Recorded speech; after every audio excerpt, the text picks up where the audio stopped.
صحاوت کا امتحان۔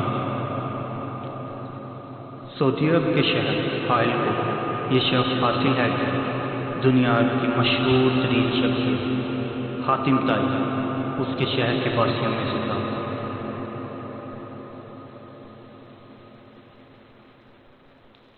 اور آج بھی اس کے قریب 50 کلومیٹر کے فاصلے پر واقع توارن نامی گاؤں کے قریب جبل عوارض نامی پہاڑ حاتم طائی جیسی عزم و ہمت، سیرت و اخلاق اور عطا و صحابت کے پہاڑ کی مانند شخصیت کی قبر کو اپنے دامن میں جگہ لیے ہوئے ہے۔ حاتم طائی کا تعلق زمانہ جاہلیت سے ہے اور جس وقت وہ فوت ہوا اس وقت حضور اکرم صلی اللہ علیہ وآلہ وسلم کی عمر مبارک صرف 8 سال تھی۔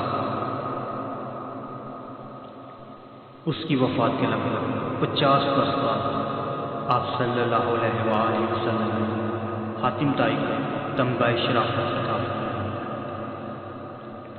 حاتم طائی کی صحابت کی خبریں دور دور تک پھیلی ہوئی تھی۔ اس کے گھر کوئی مہمان آ جاتا تو اس کی عزت و تکریم میں کوئی کسر اٹھا نہ رکھتا،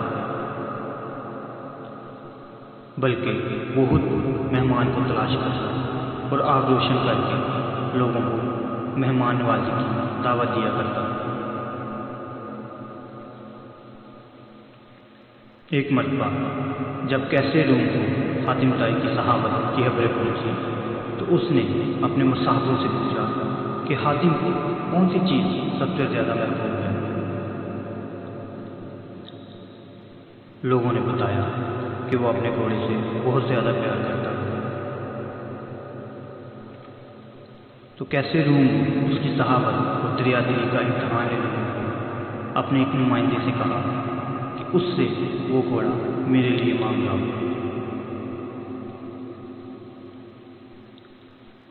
جب کیسے روم کا نمائندہ حاتم کے پاس پہنچا تو اتفاق سے حاتم کے پاس ضیافت کے لیے اپنے ذاتی گھوڑے کے علاوہ اور کوئی چیز موجود نہیں تھی، اور کچھ نہ پیش کرنا حاتم کے مزاج کے خلاف تھا۔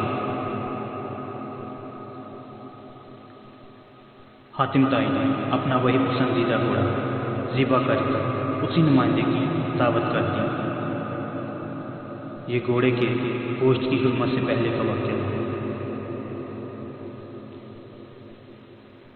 جب کھانا کھا چکے تو کیسے روم کے نمائندے نے اس کے گھوڑے کے متعلق سوال کیا، جس کا پیغام لے کر نمائندہ آیا تھا۔ حاتم نے بتایا یہ اسی گھوڑے کا گوشت ہی تو تھا۔